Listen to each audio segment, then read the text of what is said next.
Western কান্ট্রিগুলোতে চলে যাবেন, ওদের আমলে কোনো ধার ধারে না।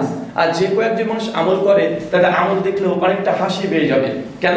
মানে তাদের মধ্যে এই বাঙালি মুসলিম আমরা যেমনটা আছি, বাংলাদেশ, ভারত, পাকিস্তান উপমহাদেশ কেন্দ্রিক আমাদের মধ্যে ধার্মিকতা যতটা আছে, পশ্চিমা কান্ট্রিগুলোতে এতটা ধার্মিকতা নেই। তারা ধার্মিক মানে ধর্ম বলতে তারা অন্য কিছু বুঝে, কিন্তু অন্ততপক্ষে আমরা এই উপমহাদেশের মানুষগুলো ধর্ম বুঝি আর না বুঝি আমরা সকলেই ধার্মিক।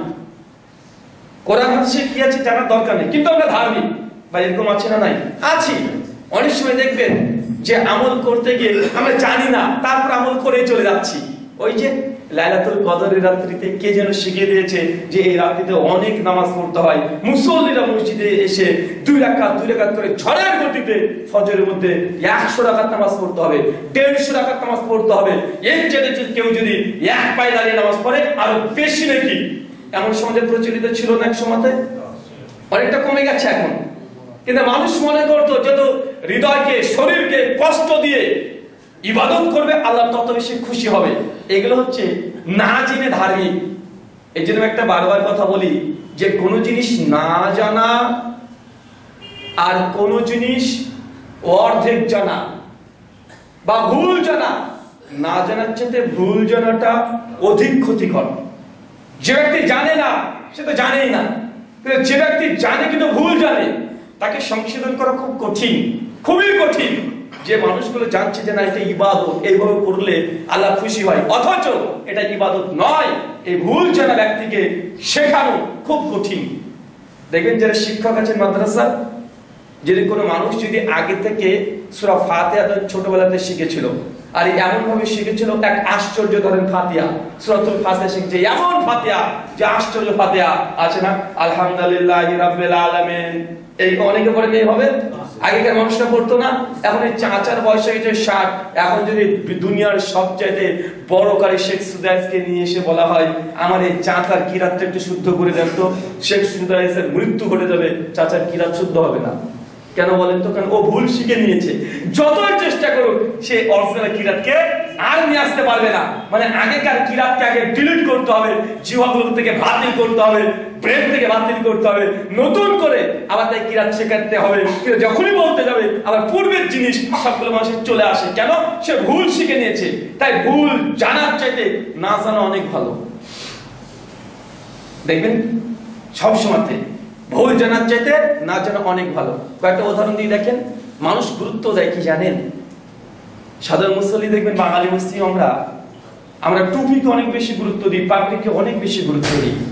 নামাজ পড়ছেন, হঠাৎ যদি টুপি যদি পড়ে যায়, পিছনকার মুসল্লি ওই নামাজরত অবস্থাতে মাথাতে টুপিটা দিয়ে দেন। অনেক গুরুত্ব আমরা দিই। সাধারণ আমরা বাঙালি মুসলিমরা দিই টুপিকে। জুমার পূর্বে এই যে 2 রাকাত বা 4 রাকাত যেগুলো নামাজ পড়ছি, বা জোহরের পূর্বে 2 রাকাত 4 রাকাত, এই নামাজের গুরুত্ব আছে। এই নামাজ সুন্নাত, আমরা এটাকে অনেক বেশি গুরুত্ব দিই না, এটাকে মিস করা যাবে না। অথচ জামাতে সালাত আদায় করা এটা তার চাইতে অধিক বড় সুন্নাত। আমরা জামাতকে সহজে মিস করে দিই, কিন্তু জুমার পূর্বে বা জোহরের পূর্বে 4 রাকাত সুন্নাত এটাকে আমরা অতটা গুরুত্ব দিই না। মানে জামাতের গুরুত্ব ওটার চাইতে বেশি না কম? বেশি। জামাতের গুরুত্ব বেশি ওই সালাতের চাইতে। জামাতকে মিস করা এটা আমাদের কাছে তেমন কিছু মনে হয় না। যতটা না মনে হয় যে আজকে জোহরের পূর্বে 4 রাকাত পড়তে পারলাম না, জোহরের পরে 2 রাকাত পড়লাম না। কেউ যদি জোহরের নামাজের পরে 2 রাকাত বা 4 রাকাত না পড়ে, মানুষ তার দিকে তাকিয়ে থাকে, এই নামাজ পড়লো না। কিন্তু জামাত যে তার চেয়ে অনেক গুরুত্বপূর্ণ বিষয়, এটা আমরা বুঝি না। কেন? ওই যে বললাম, একটা হচ্ছে না জানা, একটা হচ্ছে ভুল জানা। কোনটার গুরুত্ব কোনটা এটা আমরা বুঝি না, তাই আমরা অনেক কিছু না জেনে অনেক কিছু করে ফেলি। আজকে যে বিষয়ে গুরুত্বপূর্ণ আলোচনা হবে, আলোচ্য বিষয় দোয়া নিয়ে বাড়াবাড়ি। কি বললাম বলেন তো? দোয়া নিয়ে বাড়াবাড়ি। দোয়াতে অনেকগুলো বাড়াবাড়ি আছে। দোয়ার মধ্যে এমন কোনো বাড়াবাড়ি বর্তমান প্রেক্ষাপটে দেখা যায় না যে নেই। শিরক থেকে বিদআত পর্যন্ত সবগুলো আছে। চলে আমরা গুটিকের কথা আপনাদের সামনে পেশ করব দোয়া নিয়ে। আল্লাহ নবী আদাবুল মুফরাদ লিল বুখারী হাদিস নাম্বার 677 বলছেন যে দোয়া কোন বান্দা যদি আল্লাহর কাছে করে, আল্লাহ তার দোয়াকে বাতিল করে দেন না। দোয়া কখনো রদ হয় না। দোয়া করলে আল্লাহ সুবহানাহু ওয়া তাআলা কবুল করবেন, এটা নিশ্চিত জেনে রাখেন। কিন্তু দোয়া যে কবুল আল্লাহ করেন আমরা জানি না কোনটা, যে কিভাবে দোয়া কবুল করেন। নবী বলেছেন দোয়া কবুল হওয়ার তিনটে মাধ্যম আছে, তিন কোয়ালিটিতে আল্লাহ সুবহানাহু ওয়া তাআলা দোয়া কবুল করে থাকেন। এক, আপনি হয়তো আল্লাহর কাছে চাইলেন যে আল্লাহ আমার একটা হোন্ডা লাগবে, দোয়া করলেন, আজকে দোয়া করেছেন 2 মাস 3 মাস 4 মাস বা 10 দিন পরে ডাইরেক্ট আল্লাহ সুবহানাহু ওয়া তাআলা আপনাকে কারো ওসিলাকে বানিয়ে আপনাকে একটা হোন্ডা দিয়ে দিয়েছে, এখানে দোয়া কবুল হয়ে গেল। এই যে দোয়া কবুল করে ডাইরেক্ট বান্দা যা চাই আল্লাহ তাই দিয়ে দেয়। 2, আপনি দোয়া করেছেন আল্লাহ তুমি আমাকে হোন্ডা দিও, আল্লাহ দেয় নাই, 1 বছর 2 বছর 4 বছর পার হয়ে যাচ্ছে, আল্লাহ দিচ্ছেন না। এই যে আল্লাহ দিলেন না, এই না দেওয়াটাই আল্লাহ সুবহানাহু ওয়া তাআলা না দিয়ে আপনার দোয়াটাকে গ্রহণ করেছে। কেন? হতে পারে এই বাইকের মাধ্যমে আপনার ক্ষতি কোনো কিছু হতো, বাইক আপনাকে আব্বা কিনে দিল, আপনি রাস্তাতে চললেন, ডানে বাইক করতে করতে করতে করতে এমন ভাবে উল্টে পড়ে গেলেন যে জীবনটা শেষ। আল্লাহ সুবহানাহু ওয়া তাআলা যে না দেওয়াটা জেনে রাখতে হবে মুমিনদেরকে, এর মধ্যে কল্যাণ আছে। কেন? আপনি ভবিষ্যৎ জানেন না, আপনি তাকদীর জানেন না, কিন্তু আল্লাহ সুবহানাহু ওয়া তাআলা জানেন। আপনি যদি ইখলাস সহকারে আল্লাহর কাছে কোনো কিছু চান, কিন্তু আল্লাহ যদি না দেয়, যে না দেওয়াটাই আপনার জন্য কল্যাণ। দোয়া গ্রহণের তৃতীয় আল্লাহ সুবহানাহু ওয়া তাআলা যেভাবে করেন, যে ডাইরেক্ট যে জিনিস চেয়েছেন আল্লাহ দুনিয়াতেও দেয় নাই, কোন বালা মুসিবত আপনার মধ্যে থেকে সরিয়ে দেয় নাই, বরং এই দোয়াটা কিয়ামতের মাঠে আপনার আমল মতে রেখে দিল। যদি আপনি সবর করেন, দুনিয়াতে দোয়া করেছেন পাননি, কিন্তু আল্লাহর সঙ্গে আল্লাহর কাছে কত চালাম আল্লাহ দেয় না, দোয়া করা বাদ দিয়ে দিলাম, এরকম যদি অধৈর্য হয়ে যান তাহলে আল্লাহ সুবহানাহু ওয়া তাআলা প্রতিদান দেবেন না। ধৈর্য যদি ধারণ করেন, এই দোয়া এই জিনিসটিকে কিয়ামতের মাঠে আল্লাহ সুবহানাহু ওয়া তাআলা আমল রূপে কিয়ামতের মাঠে আপনাকে তার প্রতিদান যথারীতি দিয়ে দিবে। মানে দোয়া করার 3টে আল্লাহ পদ্ধতি দিয়ে দিয়েছেন, যে দোয়া করবেন বান্দাকে দেবে, কিন্তু দেওয়ার মধ্যে কিছু ভিন্নতা আছে। কিন্তু আমরা জানি না, আজকে আমরা দোয়া করলাম, কালকে দোয়া করলাম, যেকে দোয়া করতে করতে আল্লাহ যখন দেয় না তখন আল্লাহ মনে হয় নাই। অনেক মানুষ নাস্তিক হয়ে যাচ্ছে, অনেক নাস্তিক আছে যে আল্লাহর কাছে চেয়েছে, বিশেষ করে বাঙালি নাস্তিক। আমি কয়েকজনের নামও জানি, তাদের সাক্ষাৎকারও দেখেছি। ওই যে আপনি নাস্তিক কেন হলেন? ওই যে অমুক মেয়ের সঙ্গে আমার সম্পর্ক ছিল, কিন্তু আল্লাহর কাছে প্রতিদিন চাইতাম, তাহাজ্জুদের নামাজ পড়ে আল্লাহকে চেয়েছি, 5 ওয়াক্ত না 6 ওয়াক্ত নামাজ পড়েছি, কত মাজারে মানত মেনেছি যে আল্লাহ এই মেয়েটিকে ছেড়ে বাঁচবো না, কিন্তু আমি দীর্ঘ 2 বছর ধরে দোয়া করে তাহাজ্জুদ পড়ে দাঁড়িয়ে রেখে তারপরে যখন দেখছি যে মেয়েটা আমার বাড়ির সামনে দিয়ে চলে যাচ্ছে অন্য কাউকে বিয়ে নিয়ে, তখন বুঝতে পারলাম আল্লাহ নাই, আমি নাস্তিক হয়ে গেলাম। বাঙালি নাস্তিক বেশিরভাগ এই ধরনের নাস্তিক, হয়তো কিছু চেয়েছিল আল্লাহর কাছে, বা কোনো মেয়ের সঙ্গে সম্পর্ক ছিল, বিয়ে করতে চেয়েছিল, বা মনের মতো কোনো জিনিস চেয়েছে, আল্লাহ দেয় নাই, ওই রাগ থেকে, ওই অহমিকা থেকে ও নাস্তিক হয়ে গেছে। অধিকাংশ নাস্তিককে এই ধরনের নাস্তিক দেখা যায়, তারা পড়াশোনা করে কেউ নাস্তিক হয় না, বরং এই দোয়া আর তাকদীর এই দুটো জিনিসকে না বুঝার কারণে অধিকাংশ আমাদের মুসলিম সমাজ থেকে, মুসলিম পরিবার থেকে ছেলেমেয়েরা তারা নাস্তিক বা ইসলাম বিদ্বেষী অথবা মুরতাদ হয়ে যাচ্ছে। আল্লাহ সুবহানাহু ওয়া তাআলা তুমি তাদেরকে আবার ইসলামে ফিরে আসার তৌফিক দান করো, সকলে পড়ি আমিন। আল্লাহ সুবহানাহু ওয়া তাআলা বলছে উদউনি আস্তাজিব লাকুম, তোমরা ডাকো, তুমি ডাকলে আমি তোমারটাকে সাড়া দেব। আল্লাহ ডাকতে বলছেন, আমরা আল্লাহকে ডাকি, কিন্তু কিভাবে ডাকি?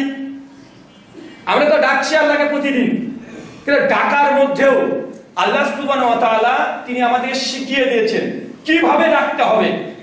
যে কোনো ভাবে ডাকলে আল্লাহর সাথে সাড়া দেবেন এমনটি নয়। দোয়া করলে তো আল্লাহ কবুল করেন, কিন্তু আপনি যদি এখন নিজের ইচ্ছে মতো দোয়া করেন, সুন্নাত পদ্ধতি যদি মেনটেন না করেন, যদি সারা জীবন যদি দোয়া করে যান, আপনার দোয়া আল্লাহ কবুল করবেন না।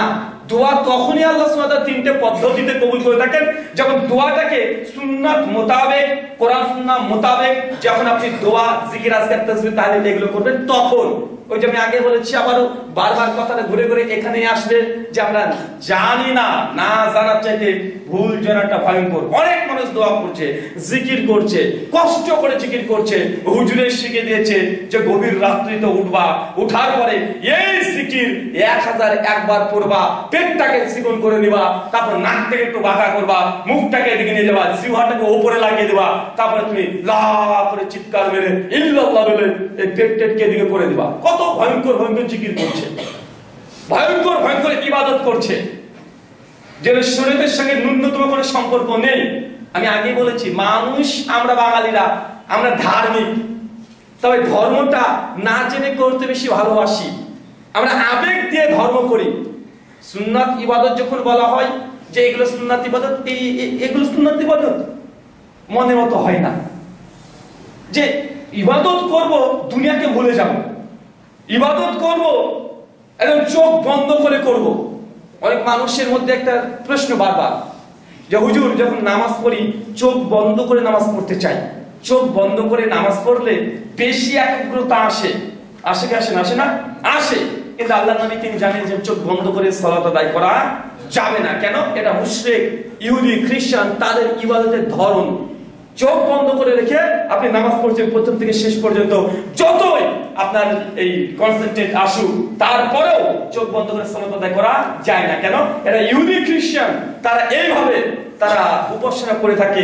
আল্লাহ তার জন্য বলছেন যখন সালাত আদায় করবে তখন তোমার দৃষ্টি থাকবে যে সিজদা দাও ওই জায়গায়। হাদিসে জিবরিল সহিহ বুখারী 50 নম্বর হাদিস, মানে ওই জায়গাটা চোখগুলো আপনার থাকবে, এদিকে চোখগুলো সরবে না আর চোখ বন্ধ হবে না। ব্যতিক্রম কোনো কারণবশত 2-10 সেকেন্ড, 5 সেকেন্ড, 20 সেকেন্ড আপনি চোখ বন্ধ করে রাখতে পারেন, মন বসছে না, আপনি 2-10 সেকেন্ড নিয়ে আপনি নিজের মস্তিষ্ককে মনটাকে নামাজে ফিরিয়ে আনতে পারেন। কিন্তু গোটা নামাজকে চোখ বন্ধ করে শেষ করে দিবেন এমন ইসলাম আপনাকে দেয় নাই। আল্লাহ সুবহানাহু ওয়া তাআলা আমরা যে সালাত, যে দোয়া, যে জিকির, আজকার, তাসবিহ, তাহলিল এগুলো আমরা করছি, আল্লাহ সুবহানাহু ওয়া তাআলা আমাদের এই প্রত্যেক ইবাদত তুমি কবুল করে নাও। সকলে করি আল্লাহুম্মা আমিন।